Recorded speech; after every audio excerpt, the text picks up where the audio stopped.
श्रीगुरुभ्यो नमः। वागीशाद्याः सुमनसः सर्वार्थानामुपक्रमे यन्नत्वा कृतकृत्यास्यस्तन्नमामि गजाननं। शारदा शारदाम्भोजवदना वदनाम्बुजे सर्वदा सर्वदास्माकं सन्निधिं सन्निधिं क्रियात्।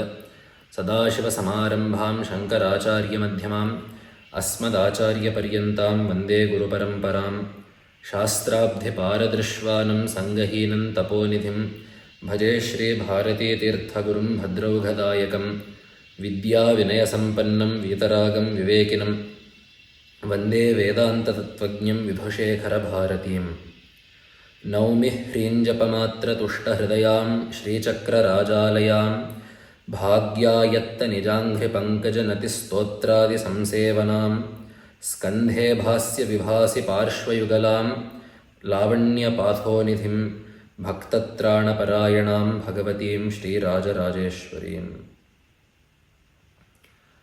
Offering my Ashtanga Pranamas to the Padapadmas of the Ubhaya Jagadgurus. It is with the grace of Devi Sharadamba and the Ubhaya Jagadgurus that in this auspicious time of the Sharan Navaratra Parva, these Navaratris, that we are able to spend a session doing Chintana about Devi, and that too via a stotra composed by Bhagavat Pada, and that too a stotra that has been chosen by the Jagadguru himself for Parayana alongside the Shiva Nakshatramala stotra and the Lakshmi Nrasimha Karavalamba stotra. This is of course the Kalyana Vrishti Stava. The Kalyana Vrishti Stava is a very particular and a special stotra composed by Bhagavat Pada. As we know, the stotras that Bhagavat Pada composed have great variety, both in terms of the topics that they delve into, as well as the style that they are composed in. The Vishnu Shatpadi Stotra is very different in style from the Saundarya Lahari. The Saundarya Lahari differs greatly from the Shiva Padadikeshanta Stotra. The Shiva Padadikeshanta Stotra once again is very different from the Lakshmi Nrasimha Karavalamba Stotra. The Karavalamba Stotra is very different from the Harimide Stava. The Harimide Stava is very distinct from the Kanakadhara Stotra. So it is the poetical genius of Bhagavat Pada as well as the extreme mantra siddhi and tapas siddhi that Bhagavat Pada had that produced this great variety of poetry par excellence. Within these stotras, Bhagavat Pada imbued some of them with certain mantric properties, so that the people who read that stotra, besides getting certain poetical value out of it, besides being able to praise Bhagavan or Devi with that stotra, besides being able to find some tattvas, would also be able to reap the benefits of doing the mantra japa of that particular devata. Amongst these kinds of stotras, we can see the Dakshinamurti Varnamala Stotra, wherein the letters of the mantra of Medha Dakshinamurti are arranged such that each shloka starts with a letter of the mantra, thereby ensuring that the person who does japa or parayana of that stotra gets the benefits of having done japa of the Medha Dakshinamurti mantra. We also see that in the Shiva Nakshatra Mala Stotra, Shiva Panchakshara Nakshatra Mala Stotra, that by putting the 5 letters Namah Shivaya at the end of each pada, and by writing 27 such shlokas with 4 padas each, Bhagavat Pada ensured that whoever did parayana of that stotra would get the phala of having done japa of the Panchakshari mantra 108 times. In the same way, a stotra that is designed to give the phala of mantra japa to the people who do parayana of it is this Kalyana Vrishti Stava. The Kalyana Vrishti Stava, comprised of 15 shlokas plus a phalashruti, arranges the 15 letters of the Srividya Panchadashakshari mantra. The Srividya Panchadashakshari mantra, also known as the Kadi mantra, and In it, Bhagavad Pada describes the glory of Devi, the nature of Devi's mantra, the benefits of doing upasana and aradhana of Devi, alongside, as we said, imbuing the entire stotra with these mantric properties. We see that Bhagavad Pada himself has given us this Panchadashakshari mantra in a codified manner in the Saundarya Lahari. These mantras that are in Tantra, when they are prepared to be distributed to the public, it is sampradaya that the mantra is not given in its proper form. That is to say, in the form that it is usually done japa of, or the form that japa is usually done in. Instead, each letter of the mantra will have a designating word that will be put in the shloka, and thereafter the shloka has to be decoded if we wish to get the letters of the mantra. So we see that Bhagavad Pada has done this in the Saundarya Lahari. In the shloka, Shivash Shaktih Kamaha Kshitiratha Ravishita Kiranaha Smaro Hamsa Shakras Tadanucha Para Mara Harayaha Ami Hrilekhabhis Tisrubhir Avasaneshu Ghatitaha Bhajante Varnaste Tava Janani Nama Vayavatam.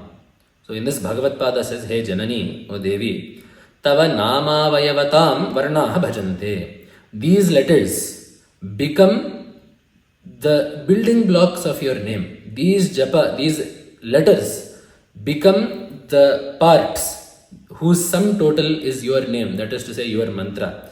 So you have Shiva, Shakti, Kama, Kshiti, Ravi, Shetakirana, Smara, Hamsa, Shakra, Para, Mara, Hari. These are 12 different bijas. And then Ami Hrilekhabhihi Tisribhihi Ghatitaha.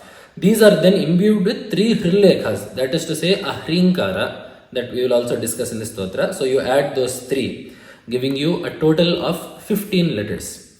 In Srividya, this mantra, the Shodashi mantra, is one of the greatest mantras that exists in the Srividya Sampradaya, and it is therefore sometimes called the Mantra Raja in the Puranas and in other tantric literature. This Kalyana Vrishti Stava, which as we have just said is imbued with these 15 letters of the Panchadashakshari mantra, has attained great renown in tantric literature as well, not just as a stotra, but as a piece of literature that pertains to Tantra. Just as we see that many Srividya Granthas quote the Saundarya Lahari very often, in the same way we can see that this Kalyana Vrishti Stava also finds mention in many other Srividya texts. That is to say, this stotra has become a reference point for many other texts that have developed on the tattva of Srividya. For example, we see that Bhaskara Raya himself, in the Saubhagya Bhaskara Vyakhyan of Lalita Sahasranama, quotes this very stotra in some cases. So, although it is not possible for us to go over all the shlokas of this stotra, we shall look over some shlokas in the time that we have, and let us try to understand what Bhagavad Pada has taught us through those stotras. So this Kalyana Vrishti Stava, it is called the Kalyana Vrishti Stava because the first shloka starts with Kalyana Vrishti Bhihi. So because the first word is Kalyana Vrishti Stava, this stotra has become popular as the Kalyana Vrishti Stava. But we see this referred to in other texts of Srividya as the Panchadashi Stava. That is another name that this stotra has, and it is also the name that we see Bhaskara Raya referred to this stotra with. It is called the Panchadashi Stava, as we said, because the Panchadashi mantra is imbued, this stotra is imbued with the Panchadashi mantra. So there is one particular shloka in the beginning, it is the second shloka. Etavadeva janani sprahaniya tvad-vandaneshu sailasthagite cha netre sannidhya mudya darunayuta sodarasya tvad-vigrahasya paraya sudhaya plutasya. So this shloka is telling us how our bhavana should be when we pray to Devi. So Bhagavad Pada says, Etavadeva sprahaniya maste. this is all that is desirable. Etavad eva. This is the only thing that I desire. Sprahaniyam. That is desirable. Which is tvad-vandaneshu. When I perform vandana to you, when I do namaskara to you, salilas thagite cha netre, in my eyes which are filled with tears, salilas thagite, in those eyes that are filled with tears, tvad vigrahasya sannidhyam. I want your form to be in the sannidhi, ever close to my eyes, which are filled with tears as I do namaskara to you. That is to say, Bhagavatpada is asking that the Rupa of Devi always be in his drishti, that is to say in our drishti, that we pray that the form of Devi ever appear in front of our eyes. But here, Bhagavatpada has added one more Visheshana to the form of Devi, Tvad Vigrahasya Paraya Sudhaya Plutasya, your form that is drenched in Amrita. So, why is it that Bhagavatpada has chosen Amrita as the Upamana for Devi? Amrita has two facets. It is both sweet as well as eternal. When the Devatas drink Amrita, there is a sweetness of Amrita that is enjoyed by the Devatas, but it also grants that long life, it grants that eternal being. So, when we say that Devi's form is drenched in Amrita, we mean that it is simultaneously very sweet, in that it causes great ananda to the bhakta who beholds that form, as well as the fact that the Rupa is Nitya, that Devi is not, and the form of Devi is not ephemeral the way the objects of the world are, but rather Devi is Nitya, she is permanent, she is Sat. So Bhagavatpada reminds us of that, and also reminds us of the mindset that we need to have when we perform Namaskara towards Devi. When we do Namaskara to Devi, our eyes should be filled with tears. The happiness that we get should dwarf everything else. If you notice in the world also, we usually do not get tears in our eyes due to the properties of an object. We get tears in our eyes when there is an emotional connection with whatever has just happened. That is to say, usually we don't eat good food and then shed tears of happiness. We shed tears of happiness when we hear a song that touches our heart. We shed tears of happiness when we hear that something very nice or auspicious has happened to a loved one. Only when there is an emotional connection with whatever has just occurred are tears of joy shed. So when we say that the second we do namaskara to Devi, tvad vandaneshu netre salilasthagite, the second when we say that as soon as you do namaskara to Devi, the eyes are filled with tears, it is telling us that, Bhagavatpada is telling us that when we do aradhana of Devi, when we do worship of Devi, this should not be something that is mechanical. It should always be accompanied with the utmost bhakti and with the utmost love. That is the only way that the netra will become salilasthagita. And then of course the bhavana needs to be there that Devi is always in our sannidhi. Rupasya sannidhyam. Devi is not somewhere else halfway across the Sudha Samudra in the middle of the Manidvipa. Devi is always with us, is always close to us, and is always ready to guard us and protect us. So if that is the bhavana that we can have when we pray to Devi, when we worship Devi, then that prayer is sure to help us reap the benefits of Devi Upasana. This is one such shloka. Then there is one more shloka that Bhagavatpada has written, in which the Hrinkara is discussed. Hrinkarameva tavanama grananti vedaha matas trikona nilaye tripure trinetre tvat samsmritau yamabhatabhibhavam vihaya divyanti nandanavane saha lokapalaihi. So here Bhagavatpada is saying Vedaha Hrinkarameva tava nama grananti. The Vedas have declared, O Devi, that your name is Hrinkara, that the Hrinkara denotes you. This Hrinkara is one of the most important mantras and bijas, not just in Sri Vidya, but in mantra Vangmaya as a whole. This Hrinkara is referred to as the Bhuvaneshwari Bija, the Lajja Bija, the Hrillekha, the Maya Bija, amongst many other names. It also denotes many things. The Hakara in the Hrim Bija, the Hakara being the Bijakshara of Akasha, so that denotes that the Vyapakatva of Devi. Devi pervades this world the way that Akasha also pervades this cosmos. And that aside, the Tantra has written in some very particular shlokas that this Hrinkara denotes Devi as Parabrahman. So the Hakara denotes Srishti because it is from the Akasha, which is denoted by the Hakara, that the rest of the Panchabhutas came forth. The Akasha, Vayuhu, Vayor, Agni, Agni, Rabah, Adbhyav, Prithvi. So it is because Akasha is the first Bhuta from which the rest of the Bhutas emanated, that the Hakara denotes Srishti, the Ikara denotes Sthiti, the Repha, the R, the R in the middle of the Hrim Kara denotes Laya. So that Devi that does Srishti Sthiti Laya, Srishti Sthiti Layadikam Karoti iti Hring Karaha. So the Hring Kara is Devi because Devi is the force behind the Srishti Sthiti Layas of the world. In this way, this Hrinkara is nothing other than the name of Devi. And then Bhagavatpada gives three Visheshanas or three Sambodhanas for Devi, Mataha, Trikona Nilaye, Tripure, Trinetre. Devi is referred to as Trikona Nilaya, Tripura and Trinetra.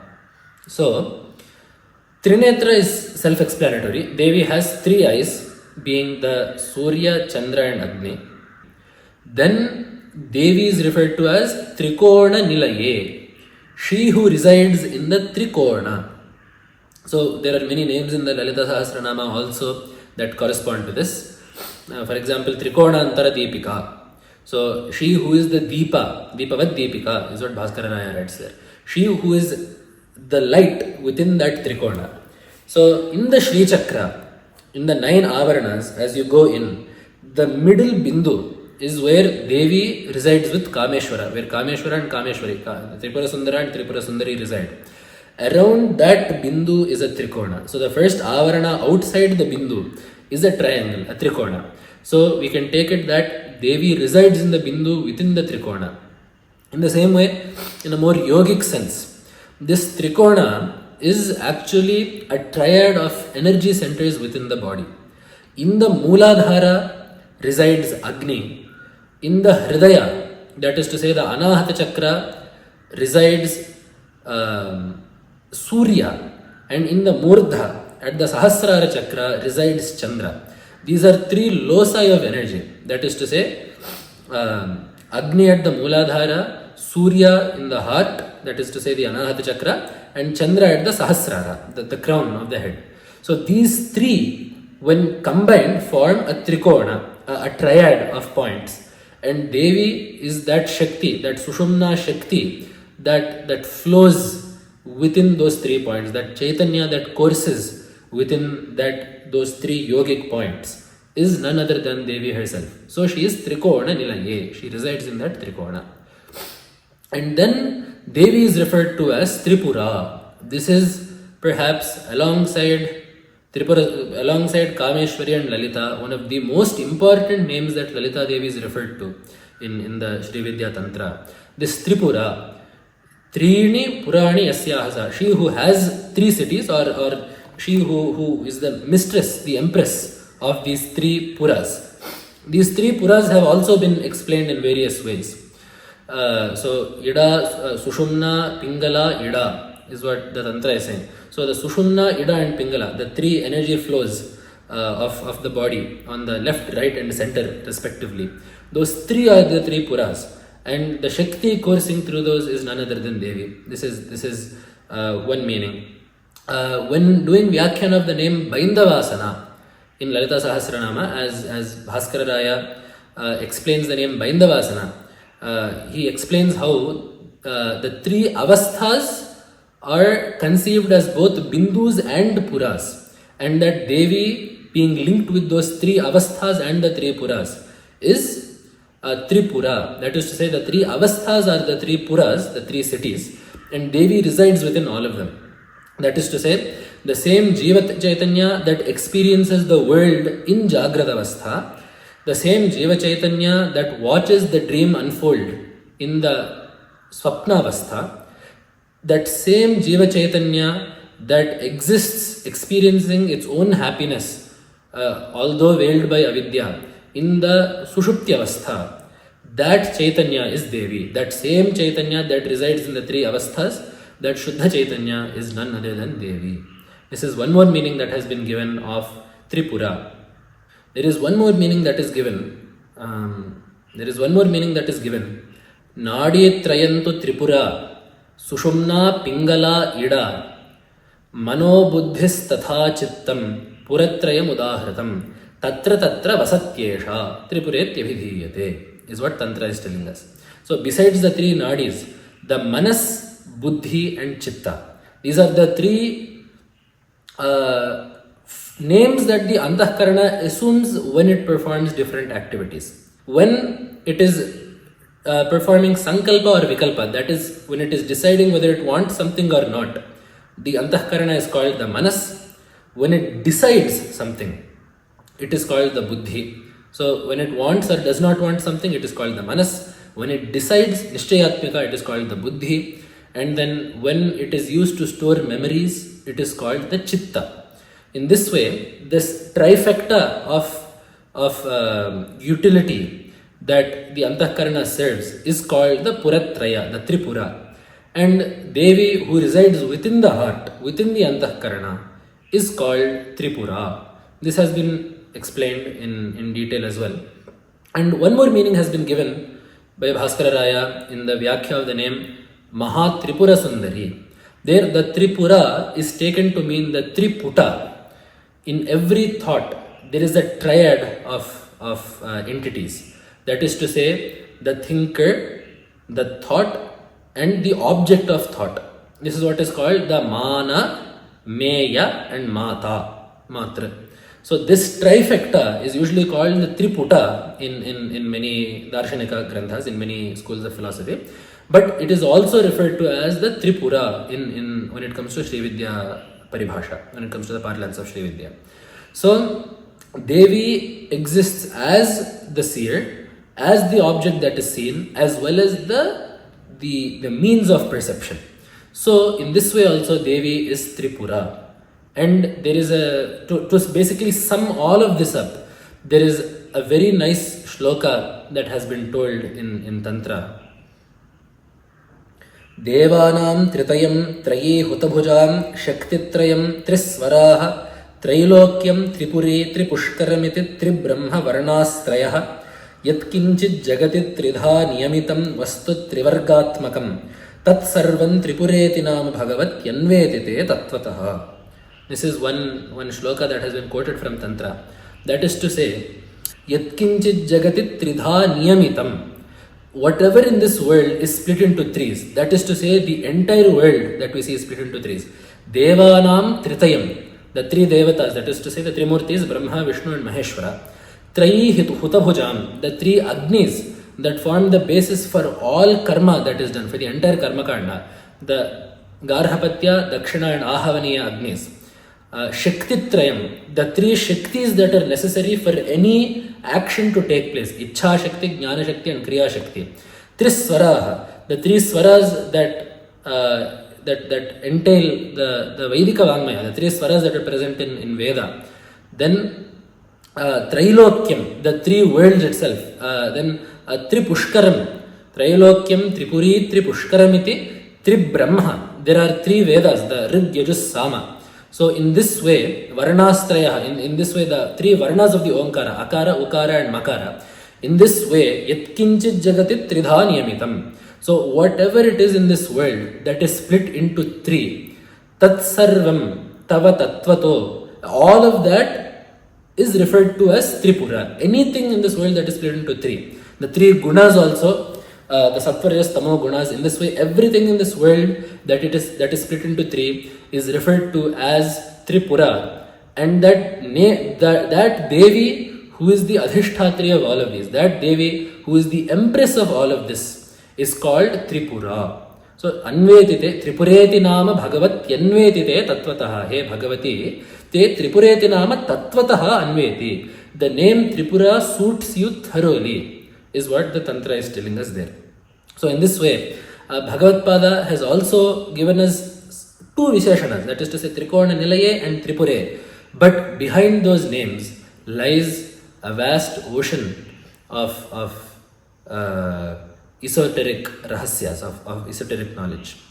And then this is all Tantra based. If we want to look at a different type of shloka that has a chamatkara in it, Bhagavad-pada says in a different shloka in this Panchadashi Stava, in this Kalyana Vrishti Stava, Hantuf puram adhigalam paripiyamanaha krurah kathan nabhavita garalasya vegaha nashvasanaya yadi mataridam tavardham dehasya shashvad amritapluti shetalasya. So Bhagavad-pada is doing a chamatkara here, kind of in the vein of another shloka that Bhagavad-pada has said in Saundarya Lahari.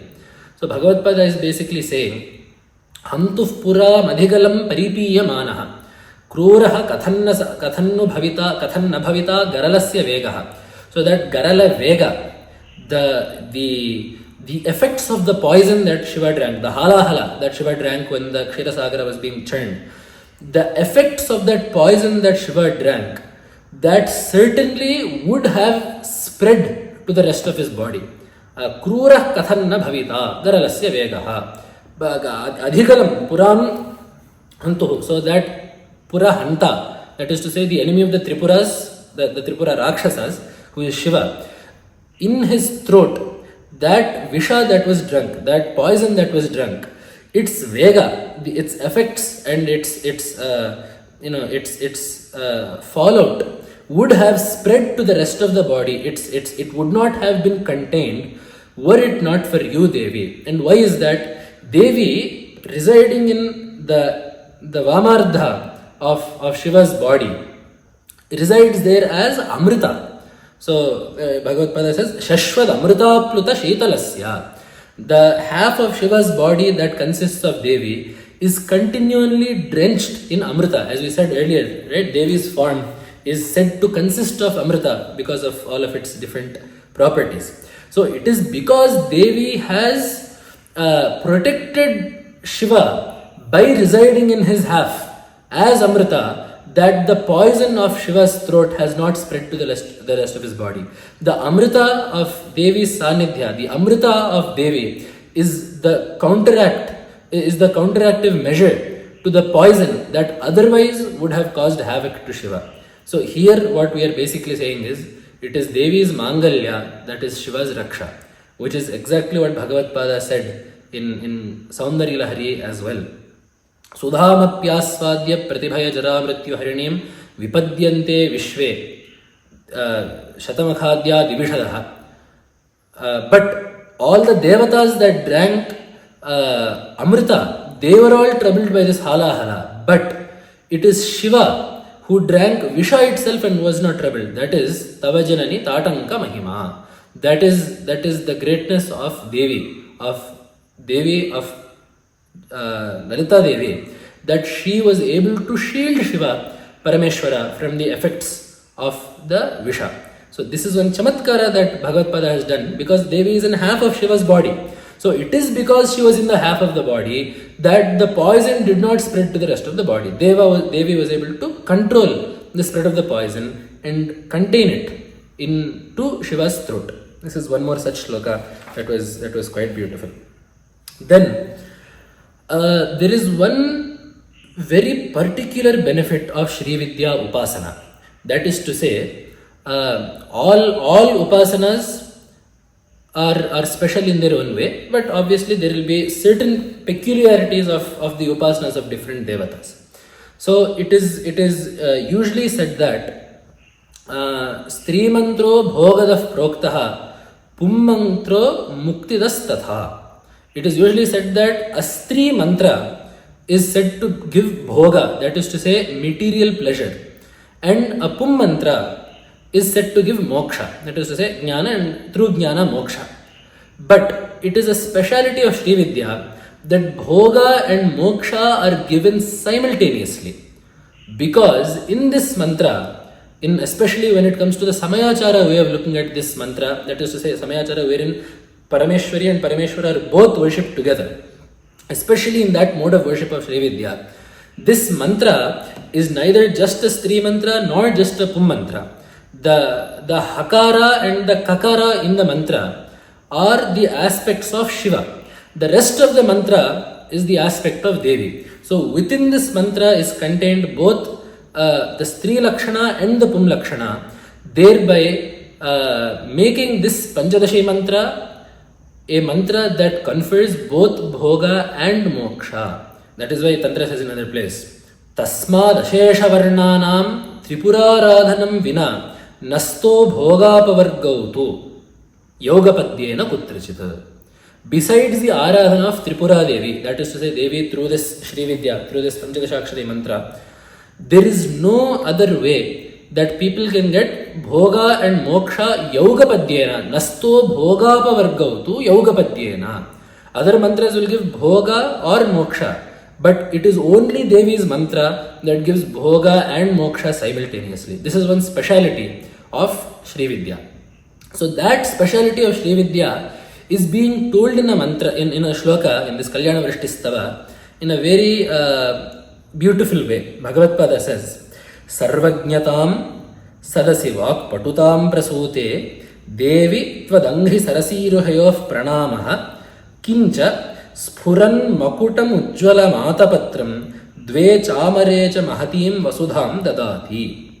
So, Devi tvadanghi sarasiruhayof pranamaha. O Devi, one namaskara done to your pada padmas, it confers many benefits to the sadhaka.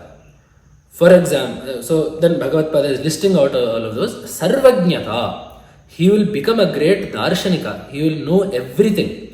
There is no branch of knowledge that will be close to him. Bhaje hamsadvandvam kimapi mahatam manasacharam yadalapad ashtadasha ganita vidya parinatihi.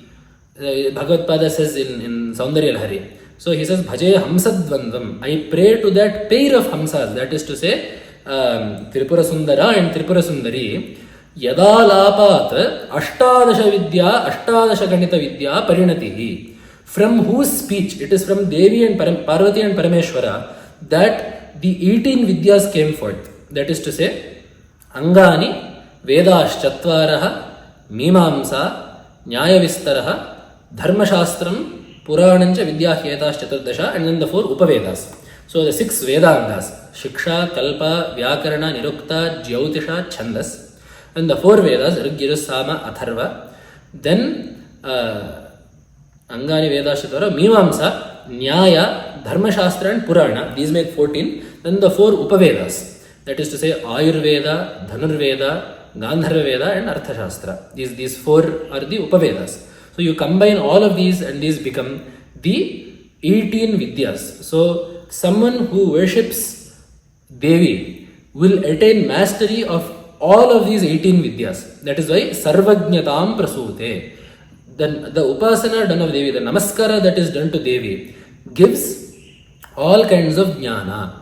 And Sadasi Vak Patutam Prasute. It is not just knowledge, but knowledge also needs to be expressed. So Sadasi, in a sabha, that is to say when you are conducting vada with another person, Vak Patutam Prasute, it gives you strength of speech. It gives you great dexterity in speech. That is why also the 33rd Jagadguru, Abhinava Shankara, Jagadguru Shri Sachidananda Shiva Abhinava Simhabharati Mahaswami, in the stotra says, Vade Shakti Pradatri Pranata Janatate Sat Sabhayam. In a sabha, when you sit down to do vada, and that too, especially that vada refers to a debate that is conducted in which both participants are not interested in undermining the other, nor are they interested in victory.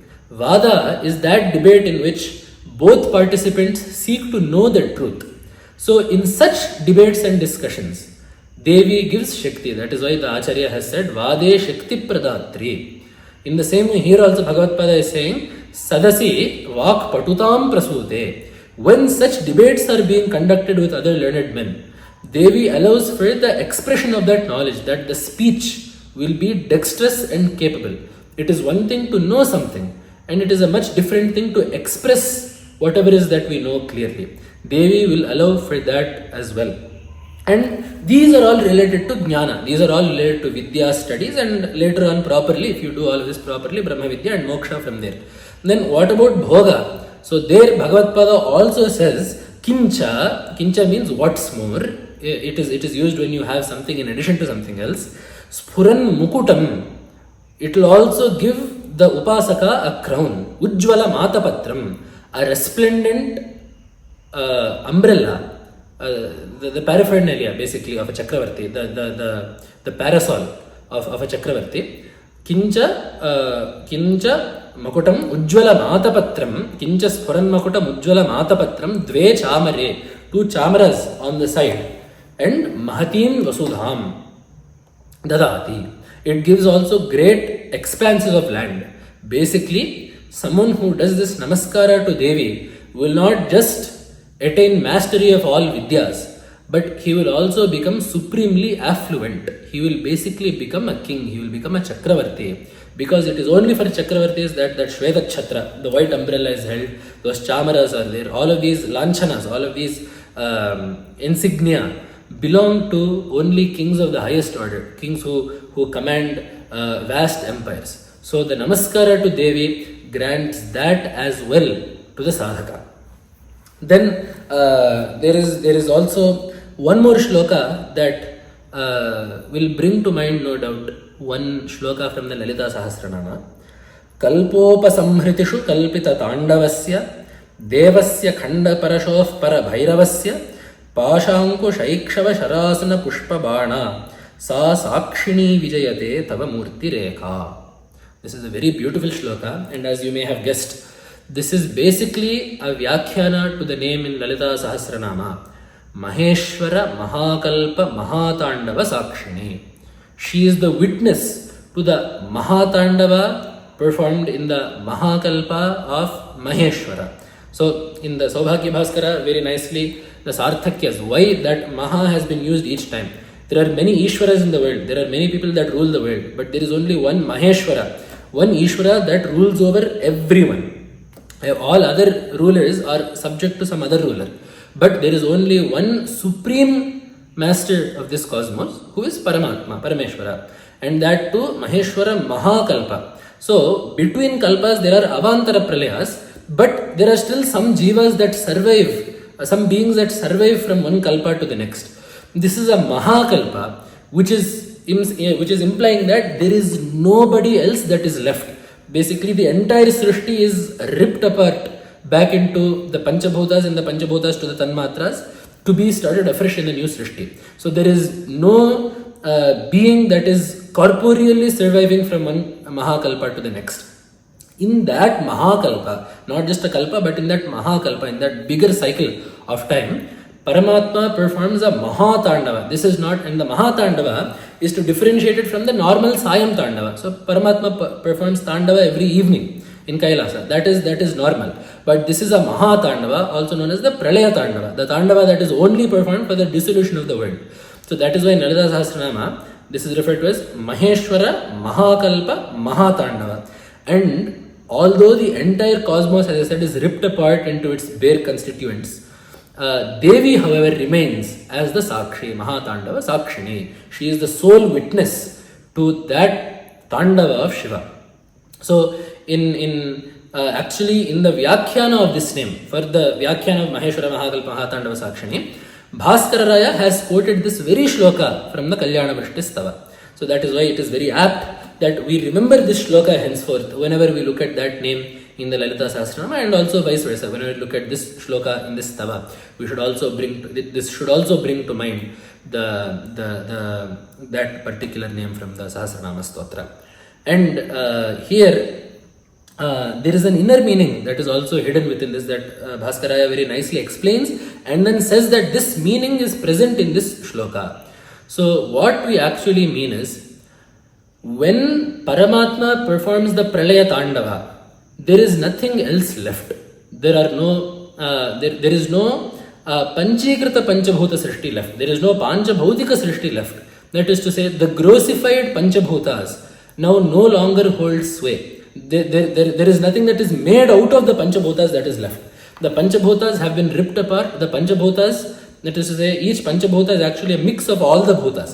For example, the Panchikrita Prithvi will be 50% Prithvi, 12.5% Akasha, 12.5% Vayu, 12.5% Tejas and 12.5% Jala, and also Prithvi. So first that will be ripped apart so that you will have pure Prithvi, pure Jala, pure Akasha in this way. And then that also will be ripped apart into the Tanmatras, and then that also will be subsumed into the Maya principle of Paramatma. So in this way, when the entire Srishti has become dissolved, there is nothing else left. What is left is the Sakshi Chaitanya. It is the Sakshi to itself. That is to say, Devi is that Chaitanya that is the Sakshi to the Srishti Sthiti Laya Karta. So when Chaitanya as Ishvara performs Srishti Sthiti Laya, there is one more entity called Ishvara Sakshi.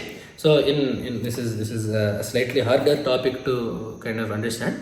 But in Shastra, the difference is Maya Vachinna Chaitanya is Ishvara. The Maya Upahita Chaitanya is called Ishvara Sakshi. We do not have to go into the minutiae of that. But basically the same Chaitanya, when you change the reference point of how you look at it, will be either Ishvara or the Ishvara Sakshi.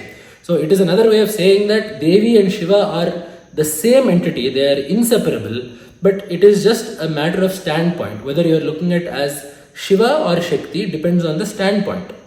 And in that state wherein Pralaya has happened and there is nothing else left, that Chaitanya becomes its own Sakshi. There is no other object of perception other than itself, which is why it is Devi who is the Sakshi of Parameshvara. She is the Sakshi of the Laya. In that Laya state, nothing else is happening because everything is dissolved into Paramatma. And then Paramatma's Shakti becomes the Shakti of himself. Which is why there is no difference between Chaitanya and Chaitanya's Shakti. That is why also the Sankshepa Sharirika Kara says, Chit-Shaktif Parameshwarasya Vidita Mahita Chaitanyam Evochyate. The Chit Shakti is none other than Chaitanya. So Chit means Chaitanya, Chit Shakti means the Shakti of the Chaitanya. That is none other than the Chaitanya of Parameshvara.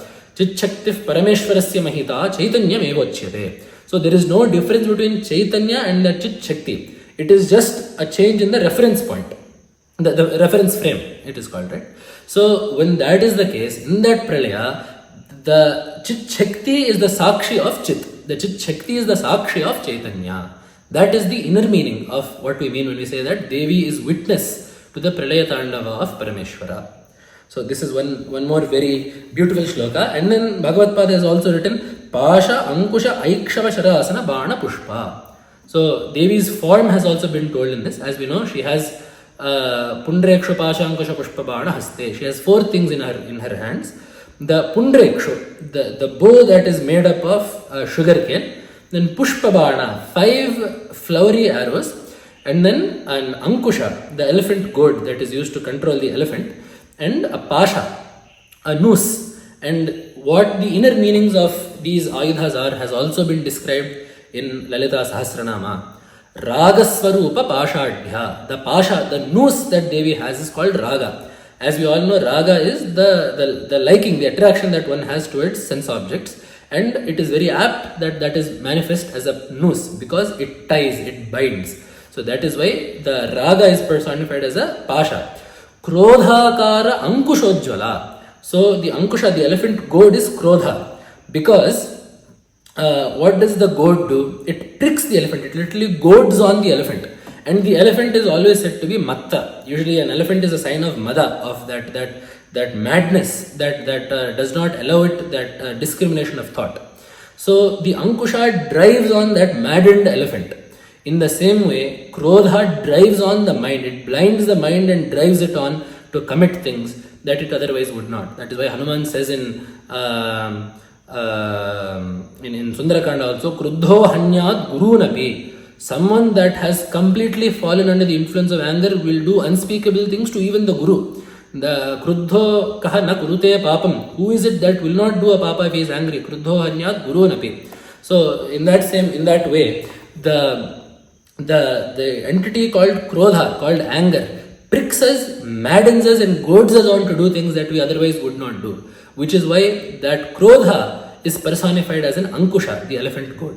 In the same way, the dhanus that Devi has, that sugarcane bow, is Manorupa Ikshu Kodanda. It is like the Manas. So this Ikshu has something called Parvas, basically where those different sections of the sugarcane meet. Those are called Parvas, and these correspond to certain parts of the mind, certain tendencies of the mind. We don't have to go into the minutiae of that as well. But that is a sadrishya. When we say that the mind is represented as the sugarcane bow, that is why that this is done. And then pancha bana manorupekshu kodanda pancha tanmatra sayaka. The 5 arrows that Devi holds, the 5 flowers, are the 5 tanmatras: shabda, sparsha, rupa, rasa, gandhas. So these, when united with the bow of the mind, so when the mind unites with these 5 things, the sight, touch, smell, all of these, the shabda, sparsha, rupa, rasa, gandhas, then it drags the jiva into samsara. So if you look at these 4 things that Devi has, the manas, these 5 arrows of the tanmatras, krodha and raga, these are all the implements used to ensure that the jiva stays in samsara. The unrefined mind will continue to push the jiva into samsaric tendencies. These 5 shabda, sparsha, rupa, rasa, gandhas ensure that the jiva continues to have something that he wants to experience in samsara, that want to experience more, that desire towards the objects is raga, and that anger that propels him to do more and more papas is called krodha. So these are all the entities that ensure that we stay in samsara. Devi has the power to keep us in samsara or pull us out. Samsara panka nirmagna samudharana pandita. She is adept at pulling us out of this bog called samsara. So it is because these entities are in her hands that she can decide whether she wants to leave us there or pull us out. The only difference is whether we seek refuge in her or not. That is why she is also called Pashu Pasha Vimochani. It is up to the cowherd whether he wants to tie the animal or untie it. In the same way, Devi also, it is up to her whether she wants to keep us bound in samsara or release us from samsara by giving us jnana as the guru. Then we will look at one last shloka of the stotra. Hrinkarameva tava nama tadeva rupam tvan nama dullabhimaha tripure grinanti tvat terasa parinatam vyadadi bhutam Saukhyam tanoti sarasivaha sambhavadehe. This is one other very nice shloka. Here basically Bhagavad is saying, Hrinkarameva tava nama tadeva rupam. This Hrinkara is your name and form. This is a very interesting statement that Bhagavad Pada has made.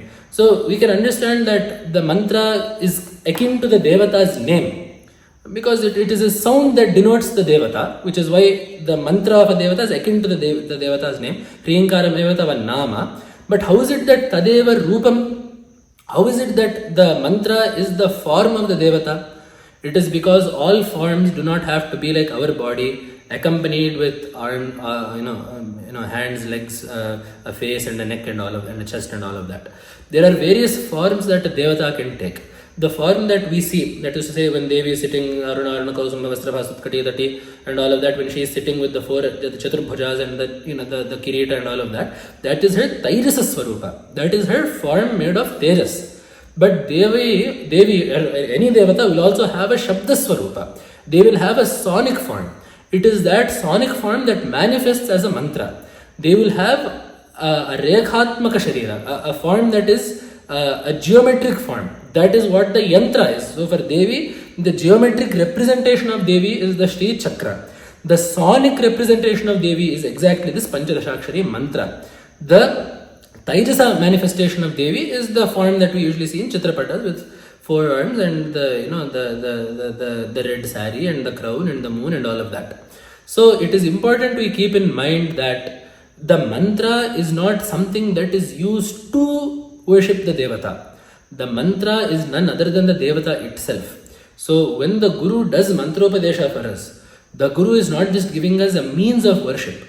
The Guru has given us the Devata itself. It is as if it is even more significant than if the Guru had given you a Vigraha of that Devata. Because at the end of the day, the Vigraha is a Bimba for the Devata's Chaitanya. But this mantra is the sonic manifestation of the Devata. The Devata itself has manifested as the mantra. For a Vigraha, you have to make the Vigraha and then imbue it with the Devata's presence. But this mantra is such that Devi herself has manifested herself in this sonic form. So when the Guru gives us the mantra, we should have the utmost reverence towards the mantra and the utmost bhakti towards the Guru, the utmost gratitude towards the Guru for giving us not just a means of worship but for giving us that Devata itself. The second mantropadesha has happened. That Devata is with us at all times as the Shabda Swarupa of that mantra. And that is why Tvannama Durlabhamiha. That is why the mantra is said to be Durlabha. In Mantra Shastra also they say mantras are not supposed to be shouted from rooftops. These are not situations in which we can say, the more people that do it, the more people will get punya, so we'll just yell and announce it to the entire world in a loudspeaker. That is not the sampradaya. That is not the way that this upasana is treated, because these things have value. Anything that is valuable has to be earned through hard work. It is not to be given out. So those sadhakas who prove their nishtha to the Guru, those sadhakas who prove that they have the necessary qualifications, they have the adhikara, those sadhakas who prove that they are truly sattvic and that they follow sadachara, it is those sadhakas who become qualified to receive the mantra from the Guru. First of all, that tapa should be there, that I really want this mantra. That is the first qualification of becoming eligible for the mantra. And then you have to be jitendriya. All of these qualities are there to get a mantra. It is also, that is why it is said in Shastra that the Guru should test the student for an entire year and ascertain his true nature and his qualities and whether or not he has that sadhana sampatti or not before giving him such mantropadeshas. That is why it is said, not for this Panchadashi mantra, but for the Shodashi mantra, it is actually said. Acharya is also has told this statement on many occasions when someone has asked for that mantra. To show how important that mantra is and how much gravity is assigned to that mantra. Rajyam deyam shiro deyam nadeya shodashe para. You give up an entire kingdom. You give up your head if need be. Do not give the Shodashe mantra to anyone. It does not mean that Shodashe mantra should not be given to a student. It means that we should be that careful when the Shodashe mantra is given. Whoever is doing the Upadesha of the Shodashe mantra should vet the mantra grahita that carefully. So that is why Bhagavad Pada has said, Tvannama Durlabhamiha Tripure Grananti. That is why your mantra is said to be very hard to obtain, because this mantra is not something that you can just buy in the store. It is something that has to be earned through sadhana. So, having said that, then Bhagavad Pada, finishing up, talks about the vilasa of Devi. Devi is so merciful as a mother that Tvat terasa parinatam vyadadi bhutam Saukhyam tanoti sarasiruha sambhavadehe. Vyadadi bhutam. The Vyadadi, Vyat is Akasha, Vyadadi bhutam, the Panchabhutas. So, Akasha, Vayu, Agni, Jala and Prithvi, and by extension the universe that is comprised of these five bhutas, Vyadadi bhutam, Tvad vilasena parinatam. It is Tvad terasa parinatam. This Srishti that has unfolded by your Tejas, it is your Shakti that allows for this entire world to manifest. What is the point of this manifestation? Why has this world even come into place? There, the Brahma Sutras tell us, Lokavattu Leela Kaivalyam. This world, this samsara has been made solely for Leela. It is, so the way that Leela has been explained is, it is an act that is not done for something else. The act in itself grants Ananda. For example, if you are eating something, when you eat to get Ananda from something else, because it is something else that gives you Ananda. It is not the act of eating that gives you Ananda.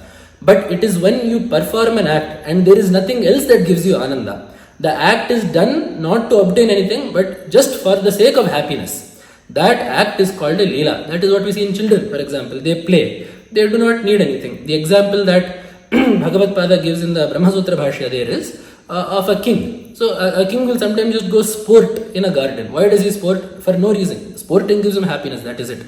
There is no end goal that comes from that. If you sport, what will you get? Will your kingdom increase? Will your money increase? Will your wealth increase? Will your army increase? The king will not care about all of that. He will sport in a garden simply because sporting gives him happiness.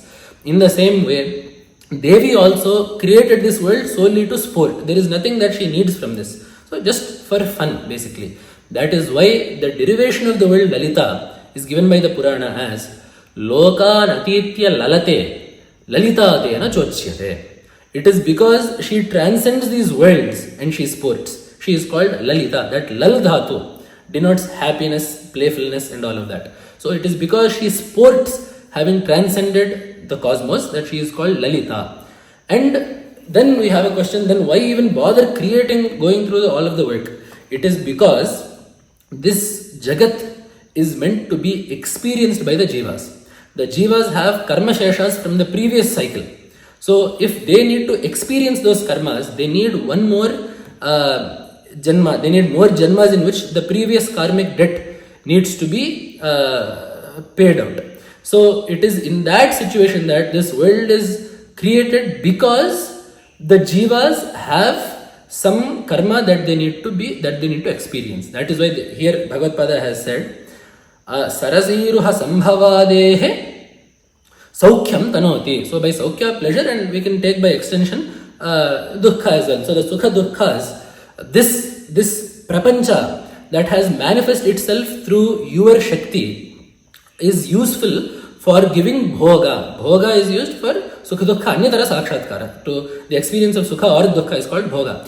So this world gives Bhoga to all Jivas. As we say, right? Brahma Keta Janani. She gives rise to all beings from Chaturmukha Brahma up to insects. So Sarasiruha Sambhava Adehe, starting from Sarasiruha Sambhava, Brahma Adehe, up to every single living being. Their Sukha and Dukkha is the purpose of this Vrishti, and this Vrishti is Devi's play. So reminding us of that greatness of Devi, Bhagavad Pada finishes the stotra, and in the last shloka, which is the Phalashruti, Bhagavad Pada tells us about the nature of this stotra. Hrinkaratraya samputena mahata mantrena sandeepitam stotram yaf prativasaram tavapuro matar japen mantravit tasya kshoni bhujo bhavanti vashagaha lakshmishchirasthayini vani nirmala sukti bhara bharita jagarti dirgham vayaha. Hrinkaratraya samputena rachitam mahata mantrena sandeepitam. So this stotra is sandeepitam. It is effulgent with the mantra that has Hrinkaratraya Samputa, that is accompanied by the three Hrinkaras. So those three Maya Bijas that form the three parvas of the Panchadashakshari mantra. Along with those aksharas, with that mantra, this stotra that has been composed, Stotram Yaha Prativasaram, whoever reads this stotra every single day, Tava Puraha, in front of you, Japan Mantravit, he who knows this mantra and does Parayana of this stotra in front of you, Mataha, what will happen to him? Tasya Kshoni Bhujo Bhavanti Vashagaha, kings will bow to him, and Lakshmish Chirasthayini, wealth which is usually fickle, will become permanent in his residence, it will reside permanently in his house. And Vani Nirmala Sukti Bhara Bharita, his speech will become very melodious and sweet. And Jagarti Dirgham Vayaha, he will have a long life and long Ayushya. That is the fruit of doing Parayana of this stotra every day. So now we must once again perform Anantakoti Ashtanga Namaskaras to the Jagadgurus, who, knowing the essence of all the Shastras, being Vidyanidhin, Mantranidhin, who being the repository of all mantras, who being Sri Vidya Upasakas of the highest caliber, out of mercy to all of us who may not have had Upadesha and initiation into Sri Vidya, allowed us to reap these benefits of the Panchadashakshari mantra by telling us all to do Parayana daily of this Kalyana Vrishti Stava. That is the reason why they sit on the Vyakhyana Simhasana. The Jagadgurus know every single Vidya. As you said, Sarvajnatam, Sadasi Vak Patudam Prasya, that Sarvajnata is present completely in the Jagadgurus, which is why in their Margadarshana as per their adeshas and ajnas, such stotras we are able to read, and we are able to reap the benefits that Bhagavad Pada intended when he composed this stotra. So with that, in this short 1 hour span, we have only touched the surface of some of the intricacies of this stotra with the grace of the Jagadgurus. So once again, offering Sashtanga Pranamas to the Jagadgurus and to Lalita Tripura Sundari, who is herself Guru Mandala Rupini, I take your leave here. Ityesha Vangmaya Puja Srimad-Shankarapadayyor Arpita Tena Deveshah Priyatam Me Sadashivah Tava Tattvanna Janami Kidrishosi Maheshwara Yadrishosi Mahadeva Tadrishaya Namo Namaha Pravartatam Prakriti Hitaya Parthivah Saraswati Shruti Mahita Mahiyatam Mamapi Chakshapayatu Neela Lohitah Punarbhavam Parigata Shaktiratma Bhuh.